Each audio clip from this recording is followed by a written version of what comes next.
Okay, so on Tuesday, the House Oversight and Government Reform Committee, controlled by Republicans, chaired by a guy named Jim Comer out of Kentucky, released a 91-page report. A 91-page report. Headline: The Biden Autopen Presidency. Yes, that is the real headline. And basically, it is what it says it is, which is a detailed accounting of what they found. Actually, let me get, yes, the Biden, it has a subtitle. The Biden Autopen Presidency: Decline, Delusion, and Deception in the White House. What it is the result of several months of investigation by Republicans on the House Oversight Committee into the circumstances around Joe Biden in the White House, Joe Biden's inner circle, the mental and physical decline happening with Joe Biden, as well as his use of the auto pen, which I've talked about before, but is basically a mechanical pen that signs the president's signature. It was invented in the time of Thomas Jefferson. Presidents have used it for a very long time now, but Republicans insist that Joe Biden misused it. All right, so I read the whole 91-page report, so you do not have to. This is what I do for you, and I have got there's always five takeaways from it. Before I get into my 5 takeaways, I want to talk about some of the claims that Republicans make broadly in this. I've got lots of Post-it notes on this. Okay, so in the overview, they say that Joe Biden's decline in the White House and his use of the auto pen, quote, ranks among the greatest scandals in U.S. history, end quote. What I would say is, having read the report, that is an exaggeration. It does not rank. It's not Teapot Dome. It's not Watergate. Okay. Like, at least the proof isn't there for it. They also say that there was, quote, a cover up of the president's cognitive decline. I would say not totally proven by those 91 pages, but not disproven either. I just think they're making a claim that the evidence that they've gathered doesn't totally back up. The last quote I want to read is that they accuse the inner circle, Biden's inner circle, of creating an ecosystem that concealed the nature of the president's cognitive deterioration. I think there's some of that in there. Again, the cognitive deterioration is not entirely proven, but I do think there is proven in there that there was an acknowledgement that Biden was old, that showing him in public a lot was not good, and they tried to avoid it. All right, so that's the 50,000-foot view. They talked to 14 former Biden aides. 11 of those aides talked to them. 3 pleaded the fifth and did not talk, including the White House physician, a guy named Kevin O'Connor, which I will get to right now. All right. So before I get into all of that, I want you to, this is not my usual pitch. I want you to check out ground.news. I've talked about this before. They are a sponsor of mine. They're the only sponsor that I've done stuff for, basically because I used ground.news before I ever got sponsored by them. What it is, if you go to the site, it is a way to understand where the coverage of big stories are, how much. This is what the left is writing about this story. This is what the center is writing. This is what the right is writing. So you can see it from all over. Their tagline is "See every side of every news story." I love it. My favorite feature on ground.news that I use literally every single day is called Blind Spot. They describe that as stories disproportionately covered by one side of the political spectrum.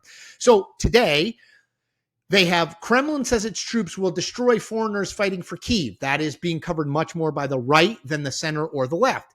On the other side, the left is covering Trump threatens to send more than National Guard to U.S. cities. Again, it's a way to cover your blind spot. If you go to ground.news/Chris C right now, ground.news/Chris C, you're going to get a major discount on their premium package. This is the package I use. Gives you access to everything they do.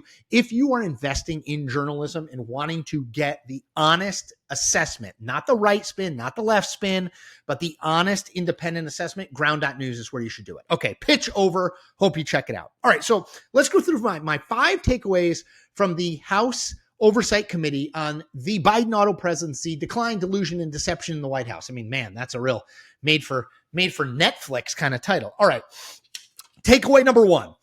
They put major blame on Kevin O'Connor, who was the White House physician during the Biden term, particularly the end of the Biden term. And in fact, they recommend, the House Government Reform and Oversight Committee recommends to the DC Board of Medicine to review O'Connor's conduct for potential wrongdoing. What they're essentially saying, and again, I don't think they totally prove this, but what they're saying is O'Connor willfully and purposely didn't do tests that would show Biden's cognitive decline, despite urgings to do so. He obfuscated at best when asked about Biden's condition.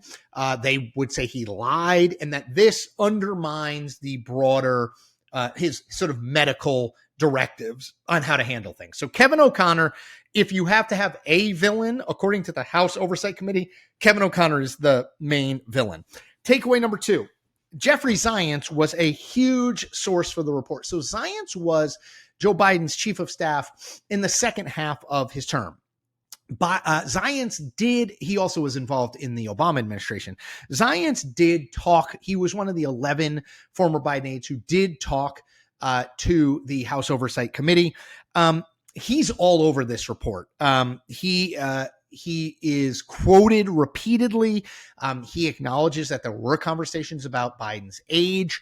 There were concerns about it. Again, there's nothing damning in here. I would say it's not like you're like, I can't believe Jeff Zients said that. But he clearly is not in the inner core ring of Biden loyalists who did not talk to this committee. He's in that next ring.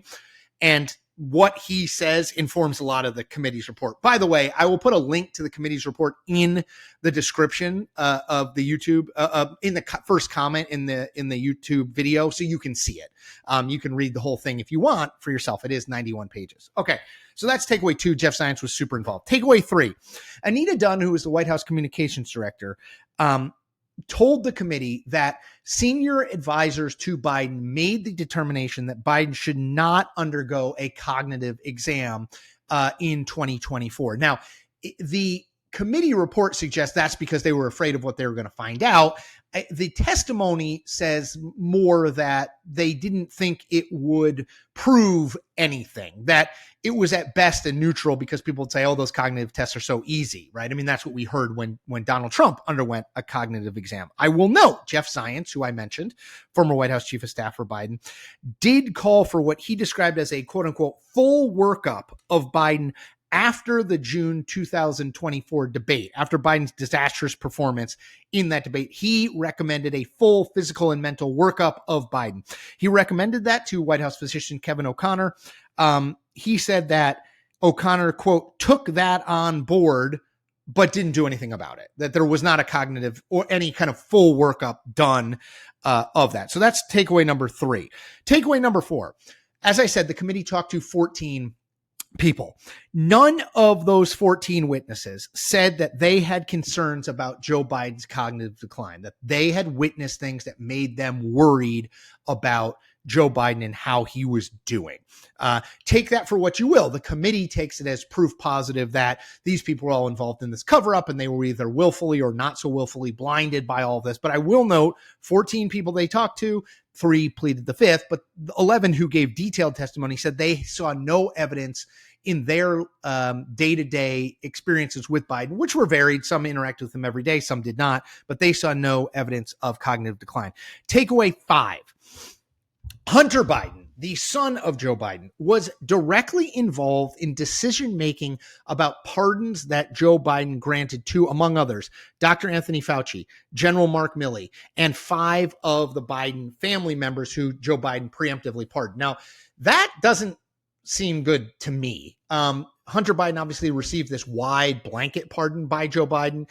I don't know why Hunter Biden would be involved in the pardon process and the consultation process. I mean, I know he's Joe Biden's son, but it doesn't seem like he has a formal role there. But I did not know that before. I'm not saying it wasn't out there, but I did not know that before, and I think it was kind of worth noting. You'll notice that none of my takeaways are about the Autopen because honestly, a lot of the stuff, which is towards the end of the report about the Autopen, is really hearsay. It's like, well, no one can tell us exactly what happened with every single one of the Autopen signatures. Therefore, we know Joe Biden wasn't in control of the Autopen. Look, Joe Biden has said on the record, I approve personally every single pardon signed with the Autopen. So there's a lot of hearsay. If you are inclined to believe Joe Biden was out of his mental faculties and other people were in charge, sure, I guess you could do that, but there's no proof of that. All right, so let me just go through my 5 takeaways again. Number 1, the villain that the House Oversight Committee circles, the chief villain, Kevin O'Connor, the White House physician.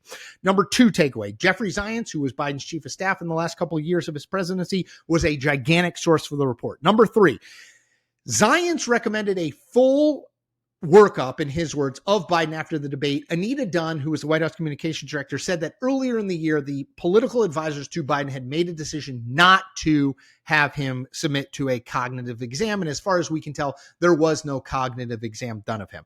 Takeaway 4, none of the 14 people called before the House Oversight Committee said they had ever seen or expressed concerns about Biden's cognitive decline.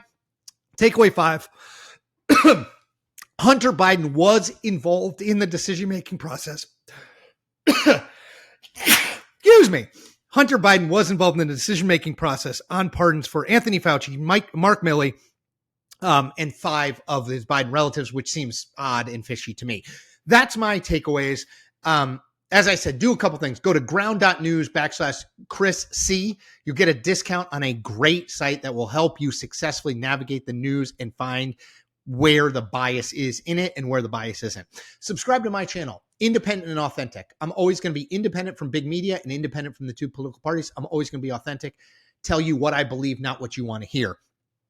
Do me a favor, like and subscribe to this, like and comment on this video. That helps me grow my subscriber base, particularly among people who aren't already subscribers. Last thing, be an evangelist for me. Go out and tell people what I'm doing here and why you think it's important and why they should subscribe. Okay, everyone, take care.